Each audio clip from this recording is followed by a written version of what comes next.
the 1930s, the old gods enjoyed their golden age, courtesy of one Howard Philip Lovecraft. His works, clotted, paranoid narratives about the clash between man and the supernatural, are dense and difficult, but for anyone interested in horror, completely indispensable.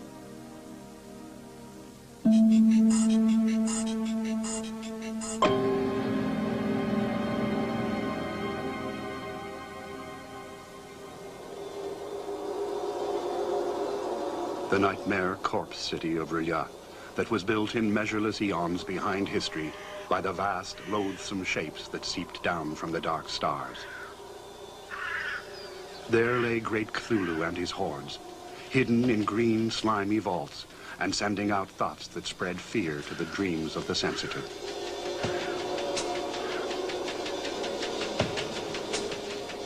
Howard Phillips Lovecraft is regarded as the most important writer of American dark fantasy since Edgar Allan Poe.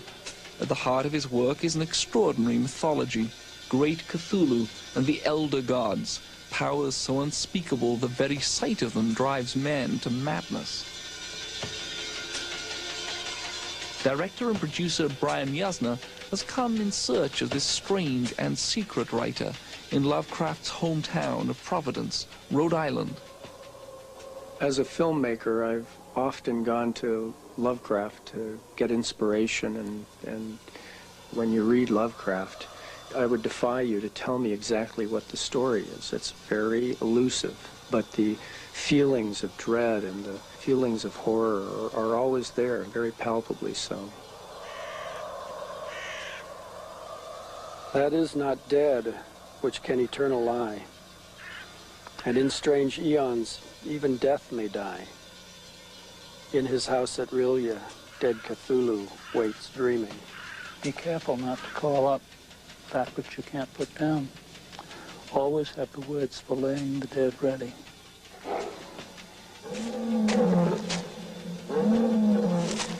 Can we invoke the chaos of Cthulhu that Lovecraft wrote about here at his grave? I think certainly in some sense, but be careful what you do call up.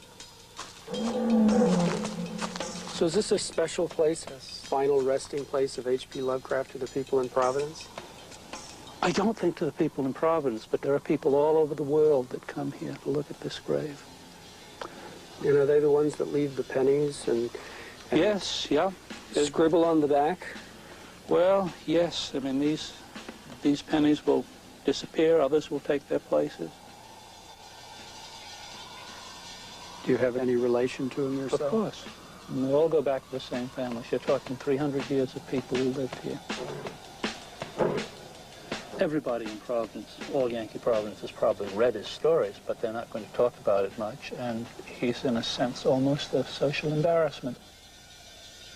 Did they feel like he really was messing around and calling up kind of occult things? And No. They just thought he was a nutcase. I am Providence, and Providence is myself.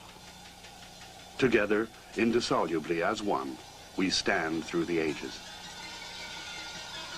I know always that I am an outsider, a stranger in this century, and amongst those who are still men. I can never be tied to raw new things, for I first saw the light in an old town. staying on Benefit Street and being in the neighborhood of Lovecraft, albeit it's 50 years later, it really makes you feel like you're getting another dimension on his stories. That Providence itself almost takes on a different cast. His stories were inspired by this town. He was an odd man with obsessional hatreds, which included all forms of alcohol, seafood, dogs, and motion pictures. When I was growing up, I learned about Lovecraft from people who knew him. It was kind of an underground sort of thing. He wasn't considered a respectable writer, but in the genre, he was considered to be one of the best. He was a local boy who made good, a peculiar local boy who made good, but a local boy nonetheless. And did he frequent this library? He did. I guess for Lovecraft, this was kind of a special place because of its connection with Edgar Allan Poe. Exactly. Edgar Allan Poe visited the library on a number of occasions. I think one of the attractions this library held for Lovecraft was the fact that Poe hadn't physically been here, and that his spirit, in some sense, still lingered. Lovecraft would have loved these stacks. Yeah, this is great. These are some of the first editions, the original Arkham House first editions. As you can see, they've been read. Looks a bit like Woody Allen in this shot. Yeah, he does. Both of Lovecraft's parents died in an insane asylum. His father died when Lovecraft was 8. His mother died when he was 32. As soon as his mother died, Lovecraft wrote a story called Beyond the Wall of Sleep, where he is a psychiatrist in an insane asylum. And as a psychiatrist, he finds a degenerate man, his term, that he communicates with by attaching a special machine to his head, and discovers inside him is a noble soul from beyond the universe fighting noble causes. And I really think this is a story about Lovecraft's father and his wish for him. His father died from syphilis. And so he actually died insane. Insane, raving, paralyzed, 8 years old. drooling. And I think Lovecraft was trying to say in his story Beyond the Wall of Sleep, my father isn't a degenerate patient. My father is a noble being, and I want to be with him again. That's what I think that story is about. And his mother also died insane. She began to hallucinate and died in the same hospital about 20 years later. And I think he was always worried that the illness that made his father and mother go mad might finally affect him. How was he brought up? He never spent a night away from home until he was 32. She hovered over him and doted over her only child, although she also told him that he was very ugly, and also told him that he was a little girl up until about the age of 6. And she dressed him up in dresses? As a little girl. And he grew up with his crippling self-identity. And yet he never wrote women into his stories. There are women who are raped by demons from outer space and give birth to monsters. Women are pretty much uniformly portrayed as treacherous, dominating, or dangerous figures. Where do you think he got his ideas then? We know that he got most of his ideas from his dream materials. He was a prodigious letter writer and document keeper, and wrote his colorful, complex, vivid dreams in detail, and wrote his stories from his dream material.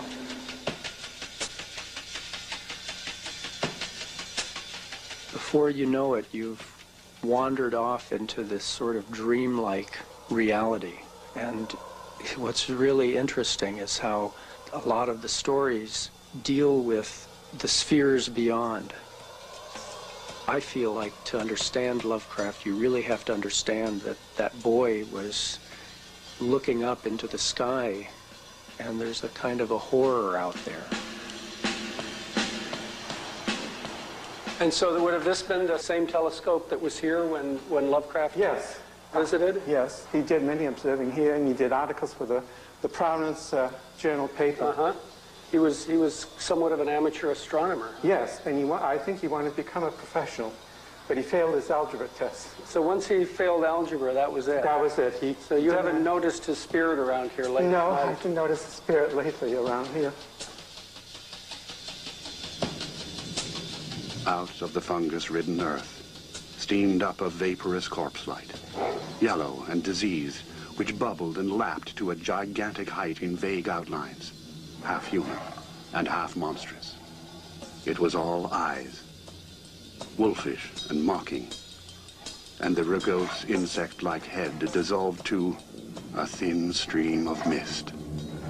He created a fusion between science fiction and horror, which was unique, especially in the 20s when he was working.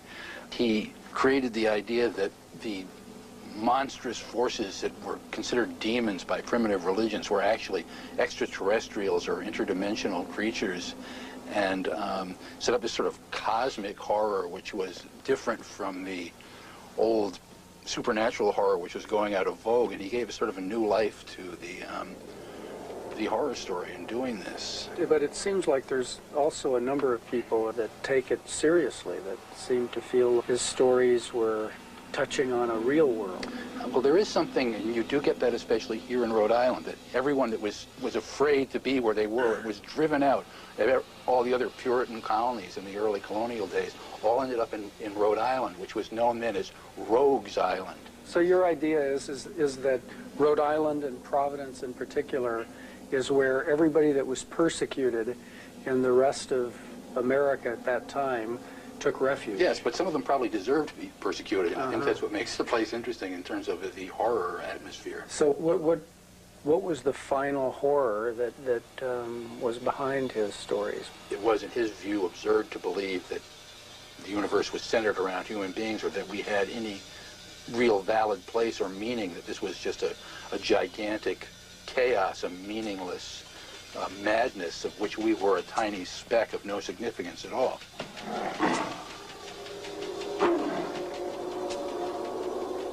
He seems to have given up the religious-oriented horror and terror of the previous centuries and embraced the idea of a mankind that has somehow been abandoned by its gods.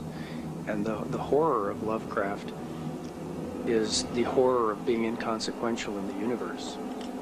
Well, only in Providence can we come out at midnight and sit on a tomb where H.P. Lovecraft and Edgar Allan Poe read their poetry. Well, this is a favorite tomb for Providence residents, whether they're above the ground or below it.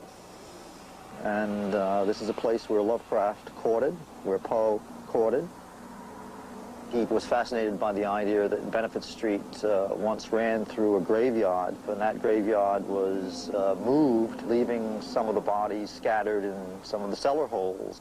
That's the origin of one of his most famous tales, The Shunned House, where one of the bodies has not been moved, but unfortunately it moves itself.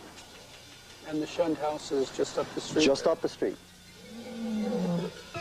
So this became Lovecraft's spooning spot of choice.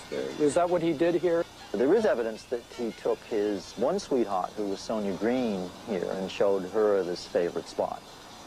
And what would he do when he held court on the tombs? He would talk about Poe's life. He might read a poem by Poe.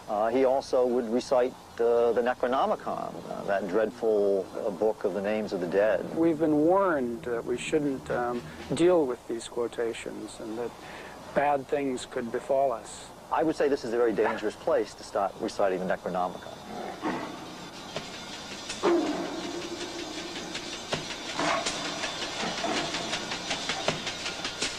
Good evening, Mr. Yuzna.